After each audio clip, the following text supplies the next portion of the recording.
اعوذ باللہ من الشیطان الرجیم بسم اللہ الرحمن الرحیم۔ آج ہم ایک ایسے سلسلے کا آغاز کر رہے ہیں کہ جس میں ہم مولانا سید ابوالعلا مودودی رحمۃ اللہ علیہ کی مختلف کتابوں کو سلیکٹ کر کے اس کی ایک تلخیص آپ کے سامنے پیش کریں گے مولانا ہی کے الفاظ میں۔ آج جس کتاب کو میں آپ کے سامنے پیش کر رہا ہوں وہ مولانا کی کتاب ہے پردہ۔ قرآن کی دو صورتیں ہیں جن میں پردے، حجاب کے حوالے سے اور معاشرے میں عورت اور مرد کے ملنے جلنے کے جو اصول ہیں وہ بیان کیے گئے ہیں۔ پہلے اصول بیان کیے گئے ہیں سورہ احزاب میں۔ سورہ احزاب جو ہے قرآن کی 33ویں سورہ ہے اور یہ احکامات آئے ہیں سورہ احزاب کی آیت نمبر 32، 33 اور 59۔ ان کے بعد جو دوسرے احکامات آئے ہیں وہ سورہ نور میں آئے ہیں۔ سورہ نور قرآن کی سورہ نمبر 24 ہے اور احکامات آئے ہیں آیت نمبر 30 اور 31 میں۔ اچھا، کچھ مفسرین نے یہ تقسیم کی ہے کہ سورہ احزاب میں گھر کے باہر کے احکامات ہیں پردے کے، حجاب کے، کہ کس طرح عورتیں گھر سے باہر نکلیں، اور سورہ نور میں گھر کے اندر کے جو اصول اور ضوابط بنائے گئے ہیں وہ بیان کیے گئے ہیں۔ معاشرے میں رشتوں کی پاکیزگی، ذہنوں اور خیالات کی پاکیزگی اور رشتوں میں شفافیت یہ بڑی اہم چیز ہے۔ نظروں کی پاسداری، سوچوں اور خیالات کی پاکیزگی، زندگی کے مقصد اور بڑی تصویر کو سامنے رکھنا، فطری تقاضوں کو پورا کرنا،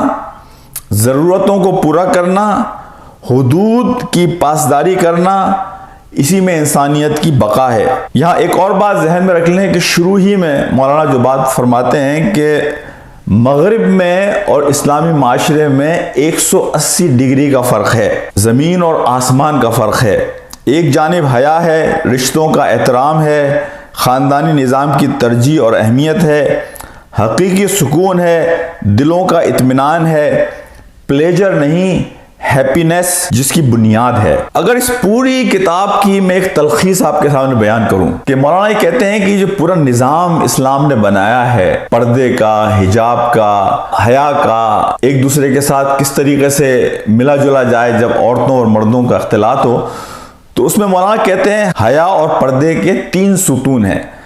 یعنی یہ وہ ستون ہے جس پہ پورا معاشرہ کھڑا ہوگا، یہ جو پوری عمارت کھڑی ہوگی حیا کی۔ مولانا کہتے ہیں کہ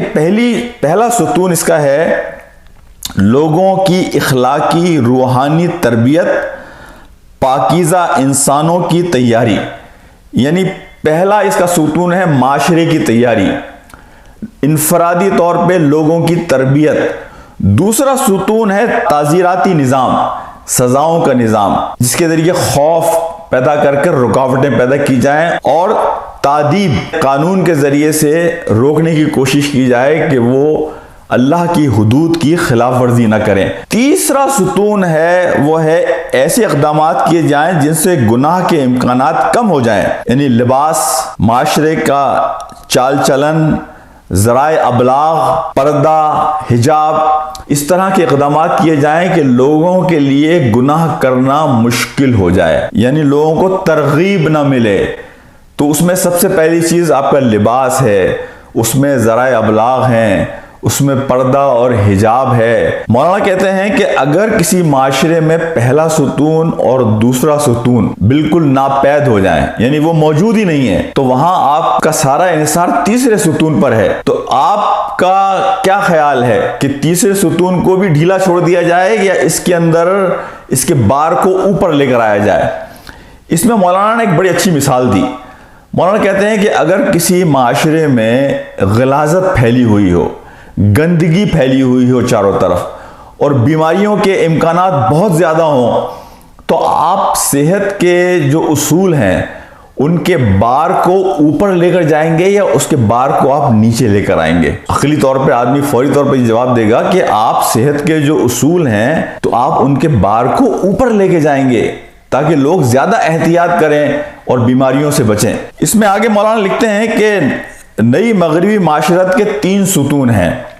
پہلا ستون ہے عورتوں اور مردوں کی مساوات، دوسرا ستون ہے عورتوں کا معاشی، استقلال یعنی اکنامک انڈیپینڈنس، اور تیسرا ہے دونوں صنفوں کا آزادانہ اختلاط۔ 18ویں صدی کا آخری اور 19ویں صدی کا ابتدائی زمانہ تھا جب مغربی قوموں کی ملک گیری کا سیلاب ایک طوفان کی طرح اسلامی ممالک پر امڈ آیا،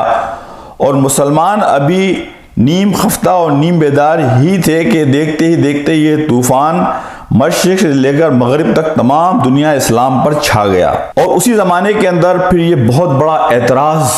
کا ایک سیلاب آیا، یعنی مسلمانوں کی جو ٹرمینالوجیز ہیں ان کے حوالے سے اس میں حجاب اور پردے پر ایک بہت بڑا اعتراض اٹھایا گیا مغرب کی جانب سے۔ اعتراض کی اصل وجہ کو دیکھیں، اعتراض ایک کمپرومائز کے بعد ختم نہیں ہو جائے گا بلکہ اگلا اعتراض تیار ہوگا۔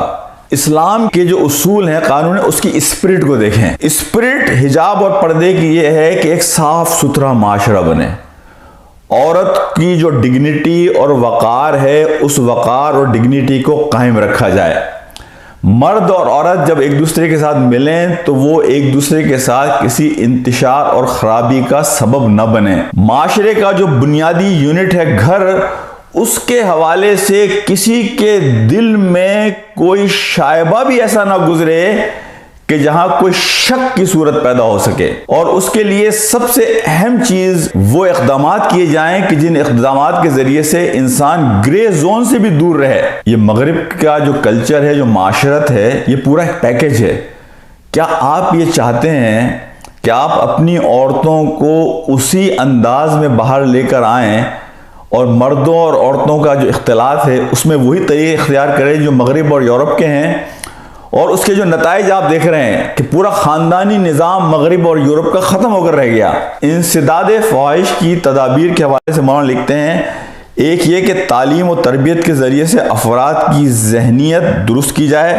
اور ان کی نفس کی اس حد تک اصلاح کر دی جائے کہ وہ خود اس فعل سے نفرت کرنے لگیں، اسے گناہ سمجھے اور ان کا اپنا اخلاقی وجدان انہیں اس کے ارتکاب سے باز رکھے۔ دوسرے یہ کہ جماعتی اخلاق اور رائے عام کو اس گناہ یا جرم کے خلاف اس حد تک تیار کر دیا جائے کہ عام لوگ اسے عیب اور لائق شرم فعل سمجھنے اور اس کے مرتکب کو نفرت کی نگاہ سے دیکھنے لگیں، تاکہ جن افراد کی تربیت ناقص رہ گئی ہو یا جن کا اخلاقی وجدان کمزور ہو انہیں رائے عام کی طاقت ارتکاب جرم سے باز رکھے۔ تیسرے کے نظام تمدن میں ایسے تمام اسباب کا انسداد کر دیا جائے جو اس جرم کی تحریک کرنے والے اور اس کی طرف ترغیب اور تحریص دلانے والے ہوں، اور اس کے ساتھ ہی ان اسباب کو بھی حتی الامکان دور کیا جائے جو افراد کو اس فعل پر مجبور کرنے والے ہوں۔ چوتھے یہ کہ تمدنی زندگی میں ایسی رکاوٹیں اور مشکلات پیدا کر دی جائیں کہ اگر کوئی شخص اس جرم کا ارتکاب کرنا بھی چاہے تو آسانی سے نہ کر سکے۔ یہ چاروں تدبیریں ایسی ہیں جن کی صحت اور ضرورت پر عقل شہادت دیتی ہے، فطرت ان کا مطالبہ کرتی ہے، اور بالفعل ساری دنیا کا تعامل بھی یہی ہے کہ سوسائٹی کا قانون جن جن چیزوں کو جرم قرار دیتا ہے ان سب کو روکنے کے لیے تعزیر کے علاوہ یہ چاروں تدبیریں بھی کم و بیش ضرور استعمال کی جاتی ہیں۔ مولانا یہاں آگے جا کے لکھتے ہیں کہ دیکھیں یہ عورت اور مرد کا جو مقام ہے معاشرے میں، سوسائٹی میں، اس کے حوالے سے لوگوں نے 3 ماڈل تاریخ میں اختیار کیے۔ ایک ماڈل اختیار کیا کہ یہ جو قوام یعنی انچارج آف دا ہاؤس، گھر کا بڑا، عورت کو بنایا گیا، یعنی معاشرہ ایسا بھی معاشرے رہے ہیں کہ جہاں عورت کو قوام بنایا گیا۔ ان معاشروں نے بھی کوئی بہت بڑا کام کر نہیں دکھایا، دنیا کی تاریخ اس بات کی گواہ ہے۔ کچھ معاشرے ایسے ہیں کہ جنہوں نے مرد کو قوام بنایا اور اس پر کوئی چیک اینڈ بیلنس نہیں رکھا، اسے بالکل آزاد چھوڑ دیا، وہ جس طرح کا استحصال چاہے، ظلم چاہے کرنا وہ کرے۔ مولانا کہتے ہیں کہ ان قوموں نے بھی کوئی بڑا کام کر نہیں دکھایا۔ اور اب یہ تیسرا ایک تجربہ کیا مغرب نے کہ دونوں کو آمنے سامنے لا کر کھڑا کر دیا، اور اس تجربے کا نتیجہ بھی ہم آج دیکھ رہے ہیں پورے مغرب کے اندر کہ خاندانی نظام، ذہنی امراض، گھر کا سکون، اس کا ریئیکشن، اس ریئیکشن کے نتیجے میں انڈیویجولزم، ایتھیزم، LGBT، ٹرانسجینڈر، یہ بے شمار قسم کی بیماریاں شاخسانہ ہیں اسی داستان کا کہ جس داستان کا نام ہے کہ مرد اور عورت کو سامنے لا کر کھڑا کر دیا گیا۔ تو مولانا یہ کہتے ہیں کہ اسلام نے ایک بڑا بیلنس نظام دیا، اس بیلنس نظام میں مرد کو بھی بالکل یعنی آزادی نہیں دے دی گئی کہ وہ قوام بنایا گیا ہے۔ قوام ان معنوں میں نہیں بنایا گیا ہے کہ وہ کوئی یعنی استحصال کرے، ظلم کرے۔ قوام بنایا گیا ہے اس کی ذمہ داریوں کی وجہ سے، اس کا جو رول ہے خاندان میں، اس رول کی وجہ سے۔ مولانا آگے جا کر مرد اور عورت کا جو گھر میں یہاں تعلق ہے، اس میں جو رول مرد کا ہے اور جو رول عورت کا ہے، مرد کا رول ہے گھر کو تحفظ فراہم کرنا، گھر کو معاش فراہم کرنا، گھر کی جو وقار اور ڈگنیٹی ہے اس کو قائم رکھنا، گھر کے اندر ایک عسکری جو پرسنالٹی ہے وہ مرد کے طور پر اس گھر کی حفاظت کرے۔ عورت کا کام ہے تربیت کرنا، معاشرہ بنانا، معاشرے کی خوبصورتی یعنی اس پورے معاشرے میں رنگوں کا بھرنا، یہ عورت کا رول ہے، یہ عورت کا کام ہے۔ یا مولانا نے سورہ احزاب میں جو احکامات آئے اس کے حوالے سے کچھ لوگوں نے جو اعتراض کیا کہ اس میں جو احکام ہیں وہ خاص امہات المومنین کے حوالے سے ہیں۔ تو مولانا اس کی بات کرتے ہیں کہ بعض لوگ کہتے ہیں کہ یہ حکم نبی صلی اللہ علیہ وسلم کی ازواج مطہرات کے لیے خاص ہے، کیونکہ آیت کی ابتدا یا نساء النبی سے کی گئی ہے، لیکن اس پوری آیت میں جو ہدایات دی گئی ہیں ان میں سے کون سی ہدایت ایسی ہے جو امہات المومنین کے ساتھ خاص ہو؟ فرمایا گیا ہے کہ اگر تم پرہیزگار ہو تو دبی زبان سے لگاوٹ کے انداز میں کسی سے بات نہ کرنا، تاکہ جس شخص کے دل میں کھوٹ ہو وہ تمہارے متعلق کچھ امیدیں اپنے دل میں نہ پال لے۔ جو بات کرو سیدھے سادے انداز میں کرو، اپنے گھروں میں جمی بیٹھی رہو، جاہلیت کے بناؤ سگار نہ کرتی پھرو، نماز پڑھو، زکوٰۃ دو، اللہ اور رسول کی اطاعت کرو، اللہ چاہتا ہے کہ گندگی کو تم سے دور کر دے۔ ان ہدایت پر غور کیجئے، ان میں سے کون سی چیز ہے جو عام مسلمان عورتوں کے لیے نہیں ہے؟ کیا مسلمان عورتیں پرہیزگار نہ بنیں؟ کیا وہ غیر مردوں سے لگاوٹ کی باتیں کیا کریں؟ کیا وہ جاہلیت کے بناؤ سگار کرتی پھریں؟ کیا وہ نماز و زکوٰۃ اور اطاعت خدا اور رسول سے انحراف کریں؟ کیا اللہ تعالیٰ انہیں گندگی میں رکھنا چاہتا ہے؟ دراصل غلط فہمی اس وجہ سے پیدا ہوتی ہے کہ آیت کی ابتدا میں لوگوں کو یہ الفاظ نظر آئے کہ اے نبی کی بیویوں تم عام عورتوں کی طرح نہیں ہو، لیکن انداز بیان بالکل اسی طرح کا ہے جیسے کسی شریف بچے سے کہا جائے کہ تم کوئی عام بچوں کی طرح تو ہو نہیں کہ بازاروں میں پھرو اور بیہودہ حرکات کرو، تمہیں تمیز سے رہنا چاہیے۔ ایسا کہنے سے یہ مقصد نہیں ہوتا کہ دوسرے بچوں کے لیے بازاری پن اور بیہودہ حرکات پسندیدہ ہیں اور خوش تمیزی ان کے حق میں مطلوب نہیں ہے، بلکہ اس سے حسن اتفاق کا ایک معیار قائم کرنا مقصود ہوتا ہے تاکہ ہر وہ بچہ جو شریف بچوں کی طرح رہنا چاہتا ہو وہ اس معیار پر پہنچنے کی کوشش کرے۔ قرآن میں عورتوں کی نصیحت کا یہ طریقہ اس لیے اختیار کیا گیا کہ عرب میں جاہلیت کی عورتوں میں ویسی آزادی تھی جیسی اس وقت یورپ میں ہے۔ اب عورت کے حقوق کے بارے میں میں تھوڑا سا چیزوں کو ہائی لائٹ کروں جو یہاں مولانا لکھتے ہیں۔ مولانا لکھتے ہیں کہ ایک مرد کو جو حاکمانہ اختیارات محض خاندان کے نظم کی خاطر دیے گئے ہیں ان سے ناجائز فائدہ اٹھا کر وہ ظلم نہ کر سکے اور ایسا نہ ہو کہ تابع و متبوع کا تعلق عموماً لونڈی اور آقا کا تعلق بن جائے۔ دوسرے یہ کہ عورت کو ایسے تمام مواقع بہم پہنچائے جائیں جن سے فائدہ اٹھا کر وہ نظام معاشرت کی حدود میں اپنی فطری صلاحیتوں کو زیادہ سے زیادہ ترقی دے سکے اور تعمیر تمدن میں اپنے حصے کا کام بہتر سے بہتر انجام میں دے سکے۔ تیسرے یہ کہ عورت کے لیے ترقی اور کامیابی کے بلند سے بلند درجوں تک پہنچنا ممکن ہو، مگر اس کی ترقی اور کامیابی جو کچھ بھی ہو عورت ہونے کی حیثیت سے ہو۔ مرد بننا تو اس کا حق ہے، نہ مردانہ زندگی کے لیے اسے تیار کرنا اس کے لیے اور تمدن کے لیے مفید ہے، نہ مردانہ زندگی میں وہ کامیاب ہو سکتی ہے۔ پھر مولانا نے فرمایا کہ بعض لوگ یہ اعتراض کرتے ہیں کہ عورت کو وراثت میں آدھا حصہ کیوں دیا گیا؟ وراثت کا حصہ مرد کے مقابلے نصف رکھا گیا ہے۔ اس کی وجہ یہ ہے کہ عورت کا نان نفقہ اور مہر کے حقوق حاصل ہیں جن سے مرد محروم ہے۔ عورت کا نان نفقہ صرف اس کے شوہر ہی پر واجب نہیں ہے بلکہ شوہر نہ ہونے کی صورت میں باپ، بھائی، بیٹے یا دوسرے اولیاء پر اس کی کفالت واجب ہوتی ہے۔ تو یہاں بڑی وضاحت سے مولانا ایک بات کہی کہ عورت کو نان نفقہ، چاہے اس کے پاس وہ امیر ترین ہو، اس کے پاس بڑی دولت ہو، لیکن اس کے باوجود یہ مرد کی ذمہ داری ہے کہ وہ نان نفقے کا انتظام کرے۔ نان نفقے سے مراد یہ ہے اس کے رہائش کا انتظام، اس کے کھانے پینے کا انتظام، اس کے لباس کا انتظام، اس کی جو بنیادی ضروریات ہیں وہ فراہم کرنے کا انتظام یہ مرد کی ذمہ داری ہے، خواہ عورت ملینر ہو۔ اور عورت کو وراثت ملتی ہے نہ صرف یہ اپنے والدین سے، اپنے شوہر سے، اپنے بچوں سے، ان تمام کی وراثتوں میں عورت کا حق شامل ہے۔ اور تیسرے، عورت کو مہر دیا جاتا ہے۔ تو ایک بڑا بیلنس اور انصاف کا نظام اللہ سبحانہ و تعالیٰ نے یہ بنایا ہے۔ اسی طرح عورت کو شوہر کے انتخاب کا پورا حق دیا گیا ہے۔ اس کی مرضی کے خلاف یا اس کی رضامندی کے بغیر کوئی شخص اس کا نکاح نہیں کر سکتا، اور اگر وہ خود اپنی مرضی سے کسی مسلم کے ساتھ نکاح کر لے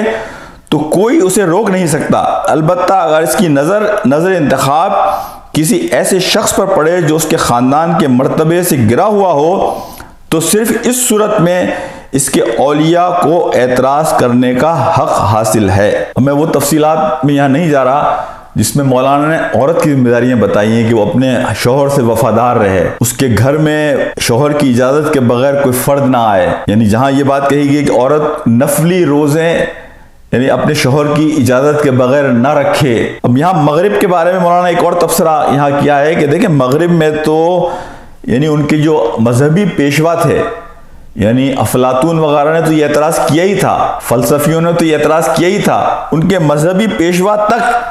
یہ اعتراض کرتے تھے کہ عورت انسان بھی ہے یا نہیں۔ اب یہاں مولانا تحفظات کے حوالے سے کچھ بات کر رہے ہیں، اس میں کہتے ہیں کہ عورت کا دائرہ عمل مرد کے دائرہ عمل سے الگ ہو، دونوں کی فطرت اور ذہنی اور جسمانی استعداد کے لحاظ سے تمدن کی الگ الگ خدمات ان کے سپرد کی جائیں اور ان کے تعلقات کی تنظیم اس طور پر کی جائے کہ وہ جائز حدود کے اندر ایک دوسرے کے مددگار ہوں مگر حدود سے تجاوز کر کے کوئی کسی کے کام میں خلل انداز نہ ہو سکے۔ تحفظات 3 قسم کے ہیں: اصلاح باطن، تعزیری قوانین اور انسدادی تدابیر۔ جو اصلاح باطن ہے اس میں ایک بڑی اہم چیز جو مولانا نے لکھی ہے وہ حیا کے حوالے سے لکھی ہے۔ حیا کے معنی کیا ہیں؟ ذرا اس کو سمجھیے۔ حیا کے معنی شرم کے ہیں۔ اسلام کی مخصوص اصطلاح میں حیا سے مراد وہ شرم ہے جو کسی امر منکر کی جانب مائل ہونے والے انسان خود اپنی فطرت کے سامنے اور اپنے خدا کے سامنے محسوس کرتا ہے۔ یہی حیا وہ قوت ہے جو انسان کو فحشا اور منکر کا اقدام کرنے سے روکتی ہے، اور اگر وہ جبلت حیوانی کے غلبے سے کوئی برا فعل کر گزرتا ہے تو یہی چیز اس کے دل میں چٹکیاں لیتی ہے۔ اسلام کی اخلاقی تعلیم و تربیت کا خلاصہ یہ ہے کہ وہ حیا کے اسی چھپے ہوئے مادے کو فطرت انسانی کی گہرائیوں سے نکال کر علم و فہم اور شعور کی غذا سے اس کی پرورش کرتی ہے اور ایک مضبوط حادثہ اخلاقی بنا کر اس کو نفس انسانی میں ایک کوتوال کی حیثیت سے متعین کر دیتی ہے۔ یہ ٹھیک اسی حدیث کی تفسیر ہے جس میں ارشاد فرمایا ہر دین کا اخلاق ہے اور اسلام کا اخلاق حیا ہے۔ اب یہاں دل کے چور کے حوالے سے یہ جو احتیاطیں ہیں ان کے حوالے سے جو اسلامی معاشرے کے اندر قانون کی نظر میں زنا کا اطلاق صرف جسمانی اتصال پر ہوتا ہے، جسمانی جب ملیں دو جسم تو اس پر ہوتا ہے قانونی اعتبار سے، مگر اخلاق کی نظر میں دائرہ ازدواج کے باہر صنف مقابل کی جانب ہر میلان ارادے اور نیت کے اعتبار سے زنا ہے۔ اسی لیے کہا گیا کہ جنس اجنبی کے حسن سے آنکھ کا لطف لینا، اس کی آواز سے کانوں کو لذت یاب ہونا، اس سے گفتگو میں زبان کا لوچ کھانا، اس کے کوچے کی خاک چھاننے کے لیے قدموں کا بار بار اٹھنا، یہ سب زنا کے مقدمات اور خود مانوی حیثیت سے زنا ہے۔ تو اسی لیے یہ بات جو کہی جاتی ہے نا کہ آنکھیں زنا کرتی ہیں اور ان کا زنا نظر ہے، اور ہاتھ زنا کرتے ہیں ان کا زنا دست درازی ہے، اور پاؤں زنا کرتے ہیں ان کا زنا اس راہ پر چلنا ہے، اور زبان کا زنا گفتگو ہے، اور دل کا زنا تمنا اور خواہش ہے۔ اسلام نے یعنی جہاں کہا کہ عورت خوشبو لگا کر باہر نہ نکلے، جہاں یہ بات کہی گئی کہ عورت کی آواز میں جب وہ گفتگو کرے مرد سے تو اس کا ایک جو انداز گفتگو ہونا چاہیے اس میں کسی کو غلط فہمی نہ ہو، یعنی اسلام نے تو یہاں تک یہ بات کہی، نبی پاک صلی اللہ علیہ وسلم نے کہا کہ جب تم اپنی بیوی کے پاس اکیلے ہو کمرے میں، وہاں پر بھی اپنے آپ کو پورا برہنہ نہ کرو، یعنی آپ نے الفاظ کیے کہ گدھوں کی طرح ایک دوسرے کے ساتھ ایکٹ نہ کرو۔ حضرت عائشہ کہتی ہیں کہ آپ صلی اللہ علیہ وسلم کو آپ نے کبھی زندگی میں برہنہ نہیں دیکھا، اس لیے نبی صلی اللہ علیہ وسلم کہ تمہارے ساتھ فرشتے ہر وقت موجود ہوتے ہیں اور اللہ حیا کا سب سے زیادہ حقدار ہے۔ اچھا، یہاں جو تعزیری قوانین کے اعتبار سے لوگ بعض اوقات اعتراض کرتے ہیں کہ اسلام کے اندر یہ بڑے سخت قوانین ہیں زنا کے حوالے سے، اور یہ ذرا اس پر تھوڑا سا مولانا دیکھیں کیا لکھتے ہیں۔ مولانا لکھتے ہیں کہ ثبوت جرم کی شرائط بہت سخت رکھو، یعنی جرم کو ثابت کرنے کے لیے اس کی جو شرائط ہیں اسے بہت سخت رکھو، لوگوں کو حدود قانون کی زد میں آنے سے جہاں تک ممکن ہو بچاؤ، مگر جب کوئی شخص قانون کی زد میں آ جائے تو اسے ایسی سزا دو کہ نہ صرف وہ خود اس جرم کا اعادے سے عاجز ہو جائے بلکہ دوسرے ہزاروں انسان بھی جو اس فعل کی جانب اقدام کرنے والے ہوں اس عبرت ناک سزا کو دیکھ کر خوفزدہ ہو جائیں، کیونکہ قانون کا مقصد سوسائٹیوں کی جرائم سے پاک کرنا ہے، نہ یہ کہ لوگ بار بار جرم کریں اور بار بار سزا بھگتیں۔ اسلامی قانون میں شریعت میں ثبوت جرم کی شرائط عموماً سخت ہیں، مگر جرم زنا کے ثبوت کی شرطیں سب سے زیادہ سخت ہیں۔ عام طور پر تمام معاملات کے لیے اسلامی قانون صرف 2 گواہوں کو کافی سمجھتا ہے، مگر زنا کے لیے کم از کم 4 گواہ ضروری قرار دیے گئے ہیں۔ اس حدیث کا ایک ترجمہ سناتا ہوں۔ مسلمانوں کو سزا سے بچاؤ جہاں تک ممکن ہو، اگر مجرم کے لیے برات کی کوئی صورت ہو تو اسے چھوڑ دو، کیونکہ امام کا معاف کرنے میں غلطی کرنا اس سے بہتر ہے کہ وہ سزا دینے میں غلطی کرے۔ یہ سنن ترمذی میں حدیث ہے ابواب الحدود میں، اور حدیث نمبر ہے 1344۔ یعنی یہ بات آپ دیکھیے کہ قانون بنایا گیا کہ اگر حد کسی پہ جاری کرنی ہے زنا کی تو 4 گواہ چاہیے اس کے لیے، یعنی عام گناہ کے لیے جرم کے لیے 2 گواہ کافی ہیں، لیکن یہاں 4 گواہ چاہیے۔ 4 گواہ نہیں ہیں تو جس نے الزام لگایا ہے سزا اسے ملے گی۔ تو معاشرے میں اسلامی تعزیرات کا مقصد سزا دینا نہیں ہے، بلکہ وہ لوگ کہ جو مجرم ذہنیت رکھتے ہیں انہیں یہ خوف دلانا ہے کہ اگر تم نے قانون اپنے ہاتھ میں لیا تو تمہیں یہ سزا مل سکتی ہے۔ تو جو معصوم شہری ہیں ان کو تحفظ فراہم کرنا ہے۔ حدیث لکھی آپ نے تخلیے میں مرد اور عورت کا ملنا، یعنی اس کی تو بالکل ممانعت ہے۔ تو آپ نے فرمایا کہ عقبہ بن عامر سے روایت ہے کہ اس نے فرمایا خبردار عورتوں کے پاس تنہائی میں نہ جاؤ۔ انصار میں سے ایک شخص نے عرض کیا یا رسول اللہ دیور اور جیٹ کے متعلق کیا ارشاد ہے؟ آپ نے فرمایا کہ وہ موت ہے۔ اب تھوڑا پردے کے احکام کے حوالے سے ہم جو قرآن کی 2 صورتیں ہیں ذرا اس کے بارے میں جو مولانا لکھتے ہیں ہم اس پر بات کرتے ہیں۔ سب سے پہلے مولانا سورہ نور کے حوالے سے بات کرتے ہیں، جس کا ترجمہ میں آیت نمبر 30 اور 31۔ اے نبی، مومن مردوں سے کہو کہ وہ اپنی نظریں نیچی رکھیں اور اپنی عصمت اور عفت کی حفاظت کریں، یہ ان کے لیے پاکیزگی کا طریقہ ہے، یقیناً اللہ جانتا ہے کہ جو کچھ وہ کرتے ہیں۔ اور مومن عورتوں سے کہو کہ وہ اپنی نگاہیں نیچی رکھیں اور اپنی عصمت کی حفاظت کریں اور اپنی زینت کو ظاہر نہ کریں سوائے اس زینت کے جو خود ظاہر ہو جائے،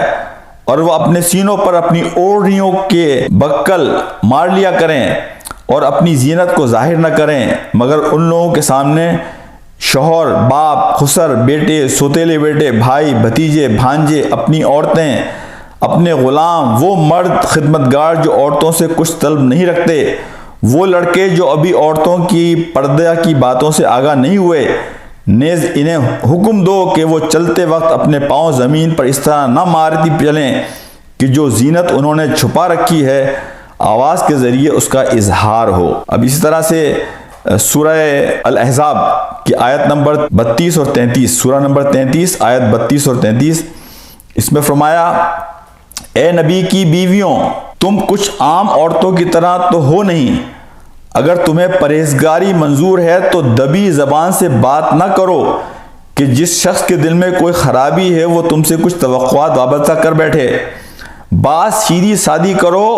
اور اپنے گھروں میں جمی بیٹھی رہو، اور اگلے زمانے جاہلیت سے بناؤ سگار نہ رکھو۔ سورہ احزاب کی آیت نمبر 59،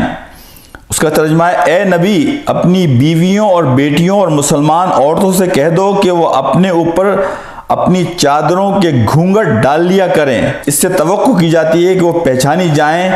گی اور انہیں ستایا نہیں جائے گا۔ اب جو پہلا حکم دیا جا رہا ہے وہ غض بصر کا ہے۔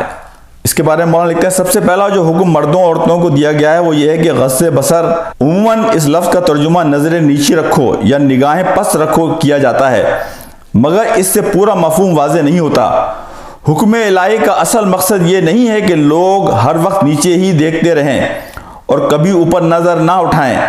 مدعا دراصل یہ ہے کہ اس چیز سے پرہیز کرو جسے حدیث میں آنکھوں کا زنا کہا گیا ہے۔ اجنبی عورتوں کے حسن اور ان کی زینت کی دید سے لذت اندوز ہونا مردوں کے لیے اور اجنبی مردوں کو مطمع نظر بنانا عورتوں کے لیے فتنے کا موجب ہے۔ تو یہ آنکھوں کی حیا کی بات کی جا رہی ہے۔ جب غض بصر یعنی نظریں نیچے رکھنے کی بات کی جا رہی ہے تو یہ آنکھوں کی حیا کی بات کی جا رہی ہے۔ فساد کی ابتدا طبعاً و عادتاً یہیں سے ہوتی ہے، آنکھوں سے ہوتی ہے، اس لیے سب سے پہلے اس دروازے کو بند کیا گیا ہے اور یہی غض بصر کی مراد ہے۔ اردو زبان میں ہم اس لفظ کا مفہوم نظر بچانے سے بخوبی ادا کر سکتے ہیں کہ اپنی نظروں کو بچاؤ۔ یہ ظاہر ہے کہ جب انسان آنکھیں کھول کر دنیا میں رہے گا تو سبھی چیزوں پر اس کی نظر پڑے گی۔ یہ تو ممکن نہیں ہے کہ کوئی مرد کسی عورت اور کوئی عورت کسی مرد کو کبھی دیکھے گی ہی نہیں، اس لیے شارع نے فرمایا ہے کہ اچانک نظر پڑ جائے تو معاف ہے، البتہ جو چیز ممنوع ہے وہ یہ ہے کہ ایک نگاہ میں جہاں تمہیں حسن محسوس ہو وہاں دوبارہ نظر دوڑاؤ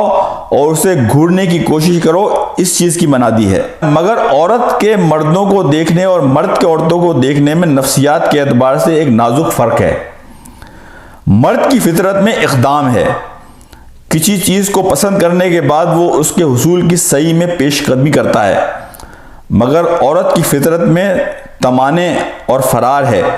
جب تک اس کی فطرت بالکل ہی مسخ نہ ہو جائے۔ یعنی عورت اتنی جری نہیں ہوگی کہ وہ نظر کے بعد اس چیز کو حاصل کرنے کی کوشش کرے، لیکن مرد کی فطرت میں یہ ہے کہ جب وہ کسی چیز پر نظر ڈالتا ہے تو وہ اسے پھر حاصل کرنے کی بھی کوشش کرتا ہے۔ اب اظہار زینت کی ممانعت اور اس کی حدود،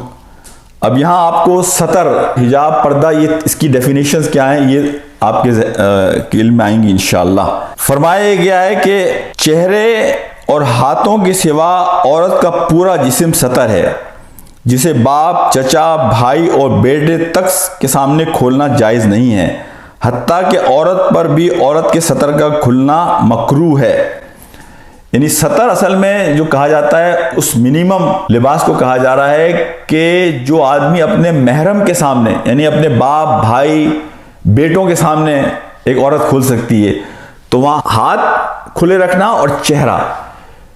یعنی اس کے علاوہ وہ اپنے باپ، بھائی، بیٹوں کے سامنے بھی اپنے جسم کو نہیں کھول سکتی۔ اچھا، جہاں یہ بات کہی گئی ہے کہ الا ما ظاہر منہا، یعنی وہ چیزیں کہ جو ظاہر ہو جائیں خود بخود، یعنی تم اپنی زینت کو ظاہر نہ کرو سوائے ان چیزوں کے جو خود بخود ظاہر ہو جائیں، تو مطلب صاف ہے تمہاری نیت اظہار زینت کی نہ ہو، تم میں یہ جذبہ اور یہ ارادہ ہرگز نہ ہونا چاہیے کہ اپنی آرائش غیروں کو دکھاؤ، اور کچھ نہیں تو چھپے زیوروں کی جھنکار ہی سنا کر ان کی توجہ اپنی طرف مائل کرو۔ تمہیں اپنی طرف سے اخفائے زینتی اختیاری کوشش کرنی چاہیے، پھر کوئی چیز کھل جائے تو اس پر خدا تم سے کوئی مواخذہ نہ کرے گا، تم جن کپڑوں میں زینت کو چھپاؤ گی وہ تو بہرحال ظاہری ہوں گے. تمہارا قد و قامت، تناسب، جسمانی ڈیل ڈول تو ان میں محسوس ہوگا. کسی ضرورت یا کام کاج کے لیے کچھ ہاتھ یا چہرے کا کوئی حصہ تمہیں کھولنا پڑے گا. کوئی حرج نہیں اگر ایسا ہو. تمہاری نیت اس کے اظہار کی نہیں، تم اس کے اظہار پر مجبور ہو. اچھا، چہرے کے حجاب کے بارے میں جو یعنی سورہ احزاب کی آیت 59 کا ترجمہ میں نے آپ سے پڑھا تھا، اور اپنی بیویوں اور اپنی بیٹیوں اور مسلمان عورتوں سے کہہ دو کہ اپنے اوپر اپنی چادروں کی گھونگھٹ ڈال لیا کریں. اس تدبیر سے یہ بات زیادہ متوقع ہے کہ وہ پہچان لی جائیں اور انہیں ستایا نہ جائے، جسے جلابیب کہتے ہیں، جس کی جمع ہے جلباب. اوڑھنی ڈال لیا کرو. قرآن کی بہترین ایکسپلینیشن اگر آپ کو سمجھنی ہے تو قرآن کی بہترین ایکسپلینیشن سمجھنے والے وہ لوگ ہیں کہ جو صحابہ ہیں، تابعین ہیں، تبع تابعین ہیں. مولانا لکھتے ہیں کہ قرآن مجید کے تمام مفسرین اس آیت کا یہی مفہوم بیان کرتے ہیں، جلباب کا. مولانا مودودی نے یہاں ایک بہت اچھی بات کی. مولانا نے لکھا کہ اگر چہرے کا پردہ ضروری نہیں تھا عورتوں کے لیے تو پھر احرام کی صورت میں عورت کو چہرہ کھولنے کا حکم کیوں دیا گیا؟ ان اقوال سے ظاہر ہے کہ صحابہ اکرام کے مبارک دور سے لے کر 8ویں صدی تک